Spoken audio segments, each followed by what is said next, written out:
Guys, ngeri banget nih guys. Kita baru aja dapat kiriman video yang katanya di situ bukti bahwa Purbaya ini kena tipu guys. Dia berhasil dikibulin sama anak buahnya sendiri. Dan ini ngeri banget ya. Kalau betul menteri kita sendiri aja udah berhasil ditipu, artinya Kementerian Keuangan bisa jadi sudah disusupi oleh kepentingan oligarki Indonesia.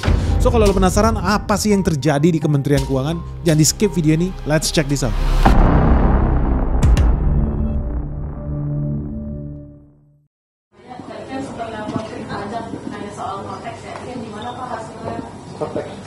Kemarin Bapak, waktu Bapak di DJP Pak. Momen ketika Menteri Keuangan telepon klaim pajak. Berdasarkan NPWP dan melakukan pembubaran juga Pak melalui laman Polseknya.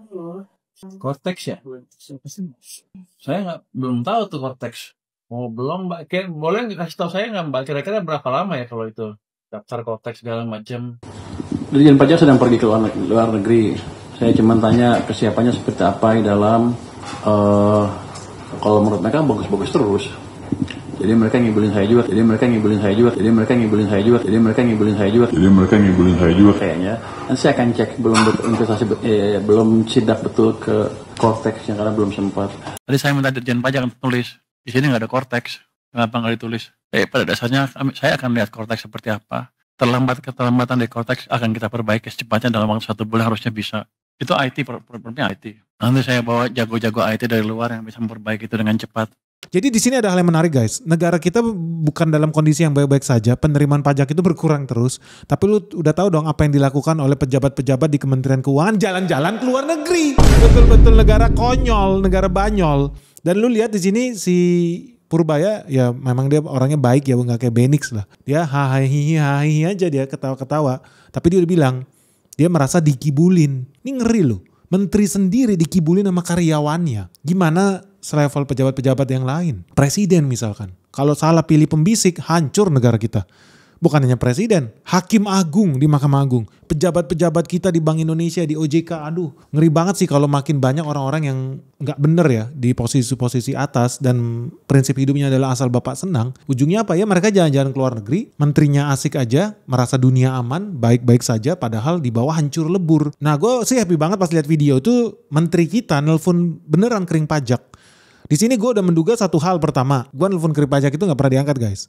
Jadi yang ada nada tunggu. Gue yakin deh, lu ngaku deh. Lu kalau nelfon kering pajak pernah diangkat gak? Pasti susah banget. Nah ini ajaib juga sih gue, kok bisa-bisanya. Mungkin karena menteri yang telepon tiba-tiba diangkat ya. Tapi yang kedua adalah dia pasti merasakan birokrasi itu berlibat-libat di Indonesia. Jadi ini adalah peristiwa yang menurut gue menyedihkan. Apalagi soal Cortex ini, gue seneng disidak sama Purbaya. Dia telepon langsung, melihat langsung gimana pelayanan ke bawah. Dan kalau betul-betul dilakukan, dia pasti harusnya udah tahu ya, Cortex itu program yang memakan anggaran negara triliunan, tetapi hasilnya zong. Dan gak ada yang berani bilang itu bahwa ini barang zong. Bahkan beberapa kali kalau kita lihat laporan keuangan ya, penerimaan keuangan di bulan Januari 2025 dulu itu ada namanya APBN kita. Tiap bulan tuh dirilis guys sama Kementerian Keuangan. Tetapi entah kenapa di bulan Januari 2025 hilang. Seolah-olah kok ada yang aneh. Bahkan 2025 di bulan Februari, bukan cuma Januari, Februari juga sempat hilang. Aneh, mana katanya ada transparansi. Sri Mulat ngelawak aja dulu transparansi. Kenapa tiba-tiba harus dihilangkan? Apakah mereka takut ketahuan bahwa program mereka ini adalah program orang tolol? Duit negara habis triliunan, lu bayangin ya, duit negara habis triliunan buat bikin softwarenya zong. Tapi sampai hari ini gak ada yang masuk penjara guys. Aneh gak? Aneh banget. Ini mau ngasih contoh apa ke bawah? Bawah boleh bikin project-project bodong. Aneh banget. Terus yang kedua, yang aneh. Ketika Cortex ini gagal dijalankan, penerimaan negara bukannya bertambah, ya udah jelas ya, malah berkurang. Tapi sampai saat ini, kalau lu bayangkan ya, penerimaan negara berkurang berarti kan negara dirugikan. Tapi kok gak ada yang masuk penjara ya? Ini lu lihat di layar kaca, lu lihat ya, ini Purbaya ya, supaya lu gak kena tipu sama karyawan lu. Anak buah lu itu tukang tipu semua tuh. Lu lihat tuh, pendapatan negara per bulan Mei 2024, ini data resmi dari Kementerian Keuangan, bukan gue yang ngomong. Mei 2024, itu pendapatan negara 1.123 triliun. Per Mei 2025, syukurnya udah dirilis ya, resmi APBN juga, APBN kita nih, turun jadi 995 triliun. Jadi rasio pendapatan negara Bukan tambah bagus setelah Cortex lahir, tapi tambah nyungsep. Nyungsepnya 128 triliun. Ini berarti kan negara rugi nih. Tapi kok nggak ada yang bertanggung jawab? Malah jalan-jalan ke luar negeri. Di sini ya, kalau teman-teman lihat bahkan sampai Agustus 2024 ini data real ya. Agustus 2024 penerima negara itu sudah 1.700 triliun. Tetapi di 2025 bulan yang sama, Agustus 2025 cuma 1.600 triliun. Berarti kan ada masalah di sini. Ya mungkin ada yang bilang karena penerimaan negara dari PNBP menurun karena komoditas harganya turun. Betul. Dan ini gue bilang dari 2 tahun lalu, hati-hati. PNBP kita bakal makin berkurang karena nyawa kita ada di CPO, di PNBP, ada di mineral, batu bara, bahan tambang yang makin hari dirongrong, di demo-demo sama duit-duit asing ini.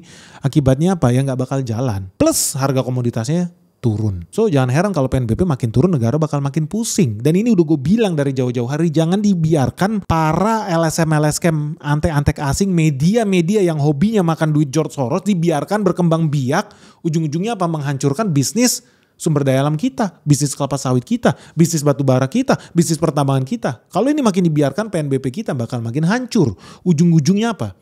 Ya negara bakal makin banyak defisitnya. Tetapi selain itu, penerimaan negara dari pajak itu juga berkurang guys. Di luar PNBP. Karena kalau lu lihat datanya, di Agustus 2024 PNBP memang berkurang dari 384 triliun di tahun 2024 turun jadi 306 triliun. Oke lah, itu PNBP.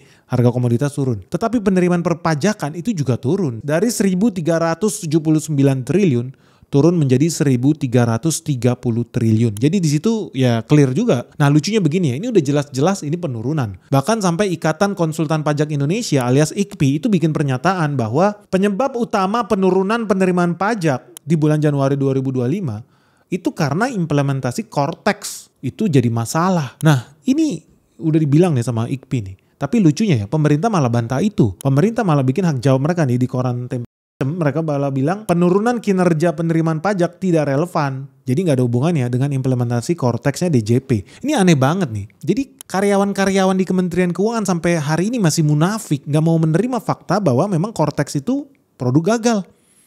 Memang aneh. Program triliunan tapi malah gagal. Dan masih dibantah sama mereka. Mereka masih nggak mau ngakuin bahwa itu menyebabkan penurunan pendapatan negara. Harusnya malah penaikan ya. Kalau sama aja udah tolol menurut gua. Ya kan targetnya harusnya naik dong. Abis duit triliunan bikin software baru lebih efektif, lebih efisien harusnya naik dong. Ya kalau sama aja udah tolol. Ini bahkan bukan sama, pendapatan negara malah turun. Ada yang konyol dan masih dibantah. Gilanya lagi bahkan sampai Bank Dunia itu udah sampai turun. Udah bikin kasih peringatan. Hati-hati lu. Di bulan Juni 2025, World Bank itu sampai bikin 6 faktor kenapa penerimaan pajak dan non pajak di Indonesia menurun. Faktor yang pertama, dan ini World Bank udah bilang, karena ada gangguan teknis terkait dengan implementasi Cortex. Jadi udah jelas, World Bank aja udah, lu mau ngibul apa sih lu? Aneh banget lu. Even orang luar negeri aja bisa lihat gitu loh, Cortex ini bermasalah, kok masih bodoh. Dan Purbaya hati-hati, lu bener-bener mau dikerjain sama anak buah lu. Ini program triliunan ini. Ada apa ini? Yang kedua apa? Menurut World Bank, karena banyak refund, tax refund. Jadi pengembalian pajak yang melebihi perkiraan. Ya ini betul juga, kita udah cek datanya memang banyak tax refund. Yang ketiga, karena BUMN udah gak lagi store ke negara ya. Jadi penerimaan dividen dari BUMN sekarang masuk ke Danantara. Nah yang keempat, ini versi World Bank, itu karena kenaikan tarif PPN. Kan di cancel, tadinya 12% turun jadi 11%. Jadi menurun. Ya harusnya sih tetap nggak pengaruh sih. Ini World Bank juga agak konyol juga. Karena harusnya ketika itu dibatalkan minimum kan sama dong. Tapi kan ini ketika dibatalkan malah jadi nyungsep kan aneh. Ini agak nggak valid juga nih si World Bank. Nah yang kelima karena harga komoditas yang lebih rendah. Ini gue udah bilang dari jauh-jauh hari ini World Bank harus belajar sama gue nih. Ini yang keenam lemahnya permintaan domestik. Jadi ada 6 alasan menurut World Bank, gak semuanya valid karena World Bank juga gak pinter-pinter amat guys. Cuman lemahnya permintaan domestik ini udah bisa kita lihat dari tingkat konsumsi di Indonesia yang berkurang. Kenapa berkurang? Karena peredaran duit di masyarakat sedikit. Kenapa sedikit? Karena duit ngumpul aja terus di Bank Sentral Indonesia. Untungnya sekarang udah ada perubahan ya. Tapi ya udah, inilah konyolnya Republik ini ya. Udah berbagai macam kesalahan dilakukan tapi orang tidak mau ngaku salah. Sama aja kayak DJP. Lu lihat nih ya, Dirjen Pajak ya, Kementerian Keuangan ya selalu dia malah ke luar negeri tadi bahkan katanya ya luar biasa lah. Padahal negara lagi kesulitan keuangan. Ngapain dia ke sana ya? Semoga di sana dia cari duit kali ya, bisa bawa dolar pulang dari luar negeri ke Indonesia. Nah, satu yang menarik adalah Bahkan di kantor-kantor daerah ya, di Jawa Timur tuh sempat terekam bahwa di Jawa Timur sendiri penerimaan pajak di 31 Januari 2025 itu cuma 19 triliun. Itu turun dibandingkan periode yang sama di tahun lalu. Dan DJP itu sempat bilang penerimaan pajak masih menghadapi tantangan akibat belum optimalnya implementasi Cortex DJP. Nah ini pernyataan resmi yang sempat muncul di website DJP tapi kemudian hilang guys. Banyak keanehan nih, katanya transparansi, katanya akuntabel. Tapi kok hilang. Dan gue sih sekali lagi gue mau bikin video ini apresiasi bahwa Purbaya kayaknya ngeh. Banyak penjilat-penjilat pantat di kementeriannya yang harus dibinasakan. Dan hati-hati lu bakal dijebak, digiring dan digorok ujung-ujungnya Purbaya supaya. Good news guys, kabar spesial buat kalian karena Sekolah Saham Benix Season 8 akan segera dibuka dan temanya luar biasa menarik nih, khusus buat teman-teman investor pemula di IHSG yang bingung cara beli saham, investasi dan bisnis apa yang menarik. Kita akan membahas tentang mineral berharga dengan lebih detail lagi. So buat kamu yang masih bingung gimana sih cara beli saham di IHSG, gimana sih caranya profit di IHSG, kamu bisa pakai kalkulator investasi yang ada di www.sekolahsahambenix.com. Pakai di situ, tentukan target investasi kamu dan kamu bisa lihat bagaimana caranya kamu bisa mendulang cuan di IHSG. So buat kamu yang belum bergabung di season sebelumnya, ini kesempatan langka buat segera bergabung. Dari yang harganya 12 jutaan sekarang tinggal 9 jutaan saja. Ingat ya, khusus 25 orang pertama yang mendaftar. Segera daftarkan dirimu sekarang juga di www.sekolahsahambenix.com atau hubungi nomor WhatsApp yang ada di bawah ini. Dan hati-hati lu bakal dijebak, digiring dan digorok ujung-ujungnya Purbaya supaya mati lebih dini. Supaya programnya nggak jalan. Supaya dia diberi data-data palsu. Dan gue seneng dia ngecek sendiri ke kering pajak yang gue, kalau orang-orang pun gue yakin mayoritas kalau telepon pun gak nyambung nih. Dan itu bahkan ada yang komen nih ya, netizen nih, lu lihat nih matcha overdosis. Masih mending dijawab sama operator. Itu mah dia udah diatur, katanya settingan lu Purbaya. Soalnya dijawab sama operatornya. Kalau pengalamannya si matcha dia bilang, biasanya sih disuruh tunggu lama pakai nada kering pajak, abis itu ditutup. Nyoba berkali-kali kayak begitu terus. Apa sih lu maca? Kasian deh. Lalu ada Abang Ijo Gesang. Kami menderita pak, Cortex error melulu. Wah ini derita rakyat nih. Ini fakta lu. Jangan ngibul-ngibul lah. Pejabat-pejabat di sana. Jangan lu kibulin tuh Menteri Purbaya lu. Enak aja lu. Konat. Gara-gara Cortex gua revisi mulu pak. Sumpah capek banget pak. Nah itulah enaknya lu hidup di negara Kazakhstan ya. Kalau bisa dipersulit kenapa dipermudah? Kan gitu. Saifuddin Official. Wah ini ya, keterlaluan. Ada web nilainya triliunan kok sering bermasalah. Ya memang capcay ya. Tolong segera diperbaiki kami. Pengusaha yang mau membuat NIB tidak bisa bergerak jika NPWP bermasalah terus. Bayangkan ya di republik ini ya. Orang mau buka usaha dipersulit. Orang usahanya udah jalan dipalak. Giliran mau bayar pajak pengusahanya dipersulit. Ini maunya apa negara ini? Goblok memang. MDO, Pak itu petugas KPP Kosambi pemalas semua, binasakan tuh. Tuh colong dicek tuh KPP Kosambi itu kenapa pemalas. Cortex error, mau daftar NPWP badan sudah bawa semua data ke KPP, masa disuruh kirim via pos. Sudah bawa semua data ke KPP masa disuruh kirim via pos. Ya karena pos mungkin udah mau bangkrut ya, jadi lu tolong lah. Dibanding dia bangkrut lu kirim lewat pos aja. Kalau bisa dipersulit ngapain dipermudah guys? Lu ngerti gak sih lu nih tinggal di negara Kazakhstan, negara gak jelas. Bunda Talita, Cortex setiap hari sering error dan sulit diakses. Padahal harga sistem waktu beli 1,3 triliun tapi hasilnya kayak anak mahasiswa magang. Ya itulah menteri di Indonesia. Ya semoga menteri yang baru lebih baik ya Purbaya dibandingkan yang lama ya. Edi Juini, saya PBK via Cortex 10 hari baru di approve. Apa gunanya digitalisasi kalau harus tunggu sekian lama? Ini namanya digitalisasi gaya Indonesia. Depannya digital, belakangnya pakai mesin tik guys. Makanya lambat. Adel, ini ada penyanyi nih Adel. Pak, cek KPP Madya 2 Tangerang. SDM mereka bagian helpdesk ditanya Cortex pada nggak tahu. Bahkan ngasih tahu WP nggak benar, wajib pajak maksudnya. Petugasnya nyari solusi di YouTube, orang bukan di YouTube DCB. Saya sebagai wajib pajak kesal. Jadi petugas pajak cari solusi di YouTube. Saya sebagai wajib pajak kesal. Gak pernah dapat solusi kalau ada program Cortex pak. Mereka selalu lempar pusat saja. Jijik banget gue liatnya ini duit triliunan, duit rakyat lu ya. Kemana duit rakyat berubah jadi website cap kaki 5 ya. Mendingan beli websitenya di mana kalau gitu kita beli sama orang India aja lah.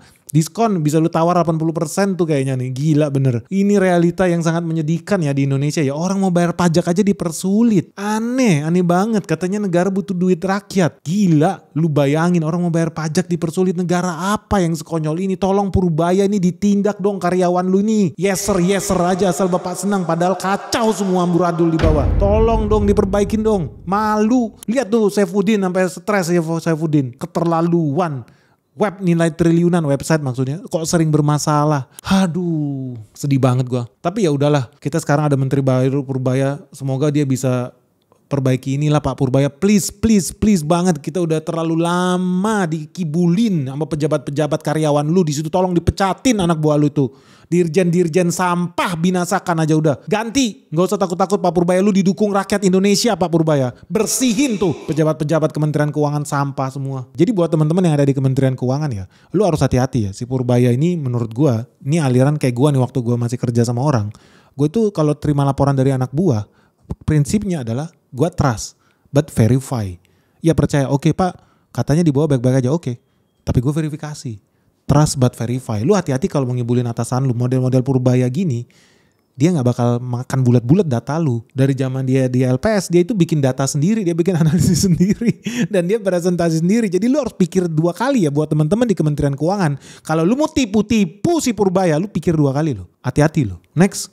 Cuman dari satu ini yang kemarin yang menarik adalah diskusi masalah cukai. Anda tertarik cukai kan? Itu saham rokok pada naik 20% begitu saya ngomong cukai. Itu kan investor bukan? Nggak tahu. Naik 20%. Ya, mungkin sekarang masih naik. Ada cara mengambil kebijakan yang agak aneh untuk saya. Saya tanya kan, cukai rokok gimana? Sekarang berapa rata-rata? 57%. Wah, tinggi amat. Fir'aun lu guru. Gitu. Banyak banget ini ya.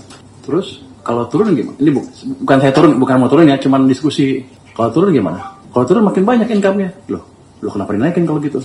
Rupanya kebijakan itu bukan hanya income saja di belakangnya. Ada policy memang untuk mengecilkan konsumsi rokok.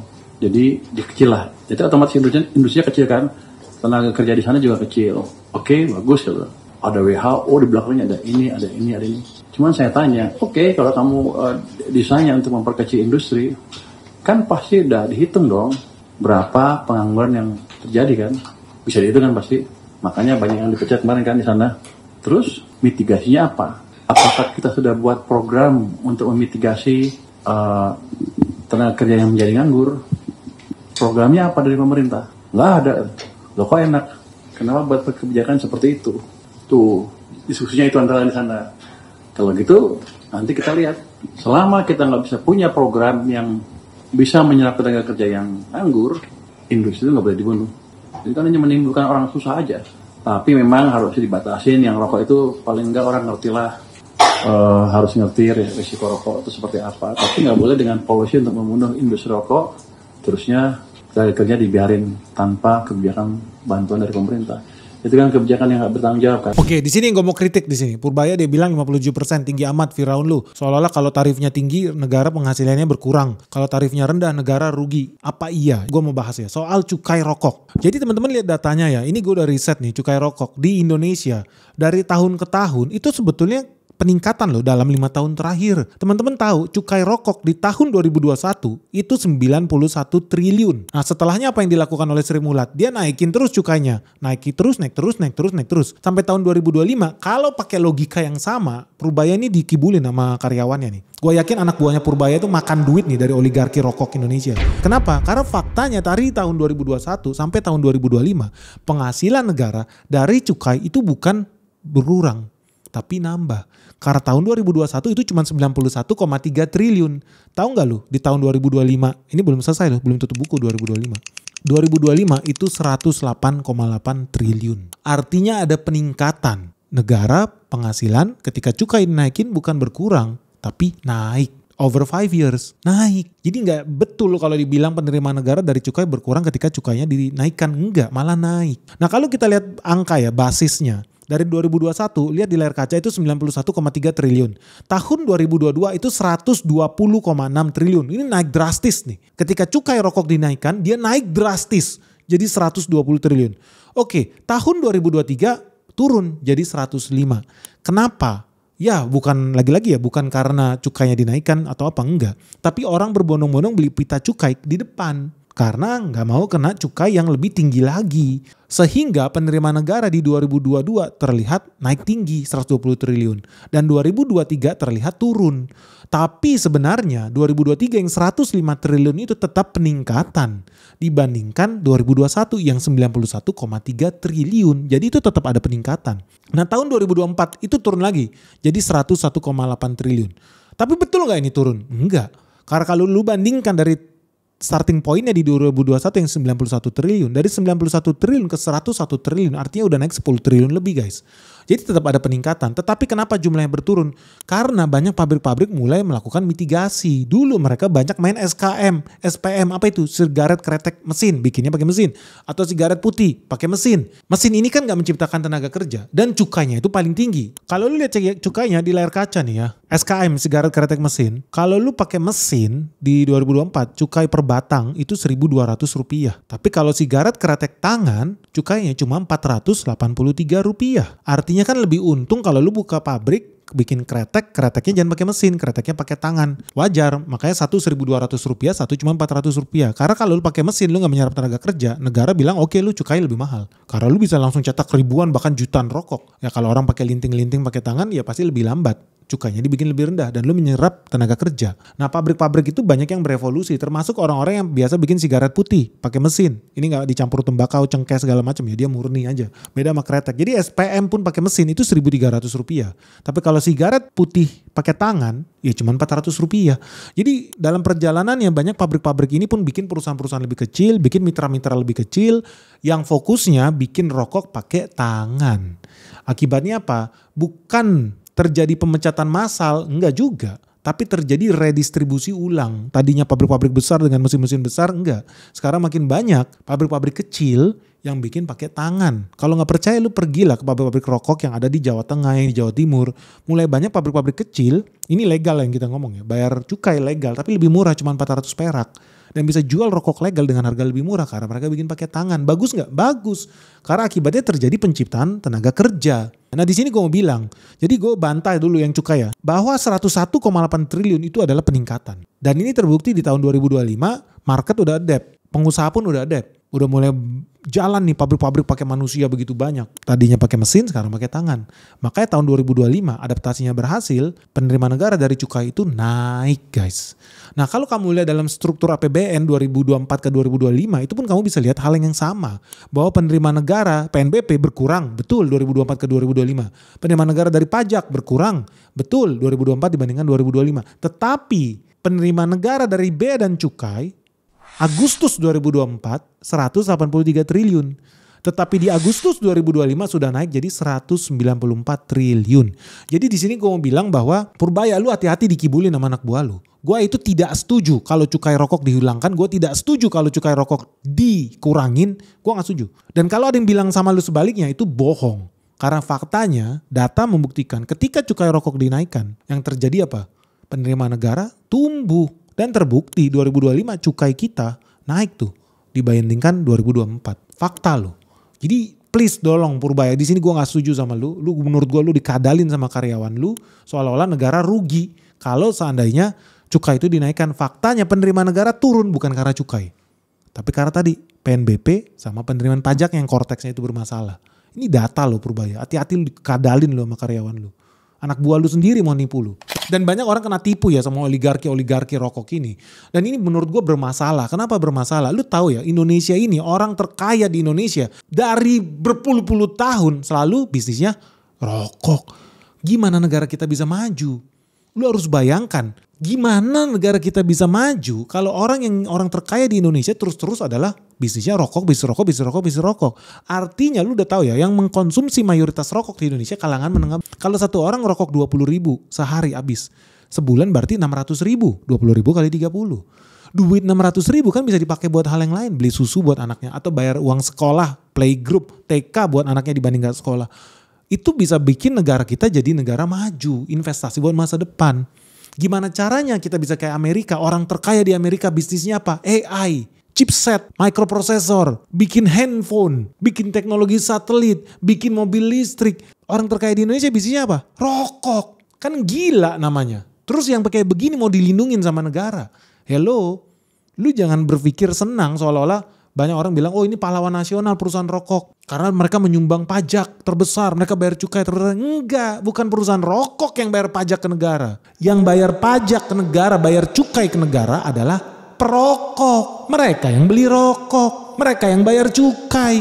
Bukan perusahaan rokok. Jadi kalau dibilang perusahaan rokok ini pahlawan negara, tidak. Yang beli rokok yang bayar cukai. Jadi lu jangan belain mati-matian perusahaan rokok, enggak. Mereka malah menyengsarakan kita. Indonesia selama-lamanya akan menjadi negara miskin dan bodoh. Kalau perusahaan besar yang dilindungin, yang dijaga selalu perusahaan rokok. Yang jualan racun ke rakyatnya sendiri. Teman-teman tahu BPJS kita itu ya keluar duit ribuan triliun loh buat BPJS. Duitnya dari mana? Pembayar pajak loh. Terus duit buat BPJS ternyata 30% lebih buat penyakit yang berhubungan dengan rokok, penyakit katastrofik. Duitnya berapa? 235 triliun. 30% lebih dana BPJS habis untuk penyakit-penyakit kronis jangka panjang yang diakibatkan oleh rokok. Contohnya apa? Jantung, stroke, kanker, gagal ginjal, talasemia, hemofilia, leukemia, bahkan sirosis hati. Ini semua penyakit berhubungan dengan rokok, menyengsarakan negara karena negara harus habis duit. Penyakit yang berhubungan dengan rokok nilainya 235 triliun. Jadi jangan dianggap ini bisnis suci, bisnis patriot. Enggak. Mereka malah menyengsarakan keuangan negara. Lu bayangin, udah duit kita habis membayar pajak buat bayar BPJS. BPJS habis duitnya buat bayarin orang-orang yang hobinya meracuni diri mereka sendiri. Ngasih duit buat beli rokok, rokoknya dibakar, racunnya dimakan, kita juga yang harus suruh bayarin. Lu yang harus bayarin. Kan aneh. Terus duitnya di kemana? Duitnya dinikmati sama orang asing. Lu sadar nggak? Mayoritas perusahaan rokok di Indonesia yang punya ya orang asing. Lu sok-sokan bilang Ji Samsu Cita Rasa Nusantara. Yang punya Ji Samsu siapa? Philip Morris bro. Orang bule. Bukan made in Indonesia. Lu jangan rasa lu bukan perusahaan rokok Indonesia. Itu perusahaan rokok asing. Lu rokok apa lagi? Bentul lah misalkan. Bentul juga yang punya siapa? Lu rasa perusahaan lokal karena namanya Bentul. Tapi enggak, itu punya perusahaan asing guys, British American Tobacco. Jadi enggak ada, bahkan rokok yang sering lu pakai, lu merasa ini oke kalau gitu rokok gue lebih nasionalis nih. Enggak, lu nggak tahu ya rokok yang lu pakai kemungkinan besar itu punya Japan Tobacco, perusahaan tembakau dari Jepang. Dan orang-orang pada sok nasionalis, lu tahu nggak? Bahkan rokok apapun yang lu makan itu bahan bakunya itu impor, bukan bahan baku dari lokal. Makanya kemarin banyak petani tembakau jerit-jerit produknya nggak dipakai, nggak diserap sama pabrik, harga tembakau jatuh. Ya simpel aja, harga jagung jatuh. Kenapa? Karena ada jagung impor. Harga gula jatuh, ya simpel aja, kenapa? Karena ada gula impor. Di Lampung hari ini petani singkong jerit-jerit menangis karena harga singkong jatuh. Kenapa? Karena banjir, singkong impor. Gila. Bawang, petani jerit-jerit, kenapa? Karena banjir, bawang impor. Lu nggak pernah denger kan tembakau kita ternyata impor. Lu selalu bilang lindungi perusahaan rokok karena banyak petani di sana. Hello, capcay. Lu lihat data di sini.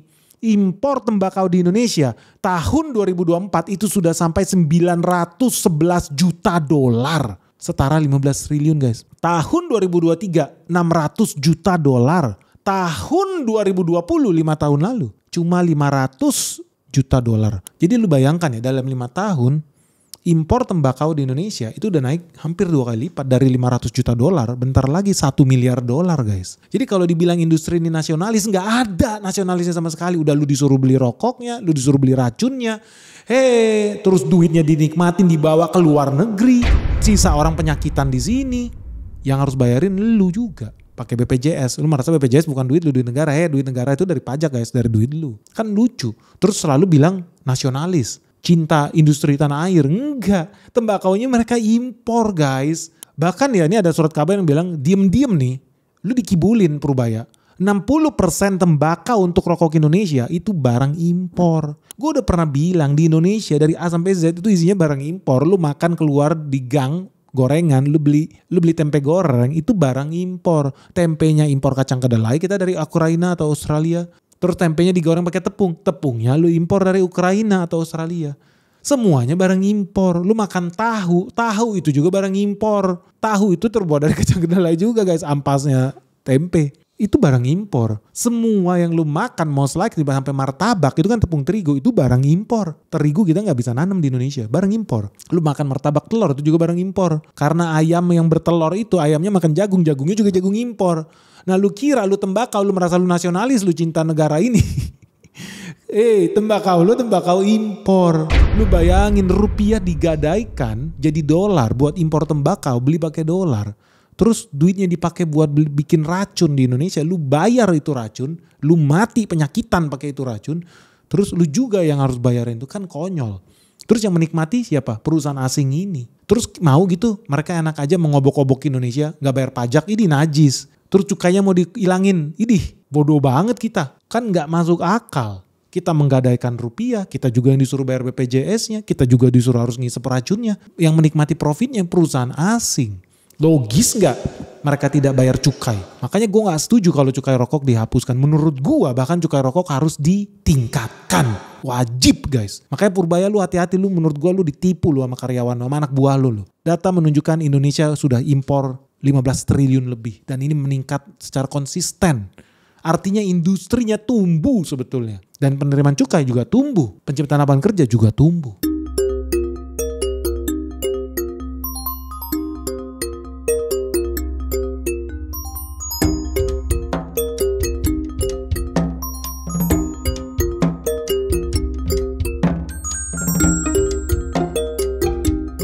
Dan buat teman-teman di luar sana pasti udah banyak yang belingsatan ya, kesenangan ya gara-gara harga saham rokok naik terus. Contoh nih year to date kita lihat ada HMSP. Year to date udah naik 36%. Wismilak year to date udah naik 102%. Gudang Garam year to date naik 17%. Lalu ada ITIK Indonesian Tobacco naik 94%. Menurut gua ini temporary. Kenapa? Karena menurut gua Purbaya ini pasti pakai akal sehat. Gua yakin dia harus lakukan yang terbaik buat bangsa Indonesia. Dia tidak boleh mencabut cukai rokok. Bahkan dia tidak boleh mengurangi cukai rokok. Bahkan menurut gua dia harusnya naikin cukai rokok. Nah buat teman-teman yang pegang saham-saham ini ya, gue bukan rekomendasi beli atau jual, tapi gue mau bilang bahwa kalau Indonesia makin banyak orang yang merokok dan orang kaya di Indonesia, orang-orang yang selalu dari bisnis rokok, percayalah Indonesia tidak akan pernah bisa menjadi negara maju. Gimana Indonesia bisa masuk menjadi negara maju kalau duit rakyatnya aja udah habis sebagian besar buat dibakar jadi rokok. Menguntungkan perusahaan-perusahaan asing yang duitnya dibawa kabur ke luar negeri. Nggak ada yang balik ke Indonesia kecuali racunnya. Menurut lu ini pengelolaan negara yang baik seperti itu apa? Menurut gua Purbaya kalau punya hati dia harusnya tingkatkan lagi cukai rokok. Kalau menurut kamu gimana guys? Lu setuju gak sih kalau seandainya cukai rokok dihilangkan di Indonesia? Atau cukai rokok dikurangin, dimurahin di Indonesia? Dan yang paling penting guys, karena Purbaya nih udah terlalu njur ngomong dan dia percaya data yang dikasih sama anak buahnya. Bahwa negara katanya penerimaannya berkurang, menurun. Gue udah buktikan, tidak. Bahwa negara katanya dirugikan, makin banyak pengangguran gara-gara tembakau cukainya naik. Gue udah buktikan, tidak. Apakah ini bukti bahwa memang sudah ada penyusup dari oligarki rokok yang ada di Indonesia buat memanipulasi, memberikan laporan palsu kepada Menteri Keuangan Purbaya kita. Dan lu jangan anggap enteng ya seolah-olah ini teori konspirasi. Enggak. Dari 2 tahun lalu sudah terjadi infiltrasi, penyusupan dari agen-agen konglomerat rokok di Indonesia yang menyusup bahkan sampai ke anggota DPR kita untuk menghilangkan pasal-pasal yang merugikan mereka.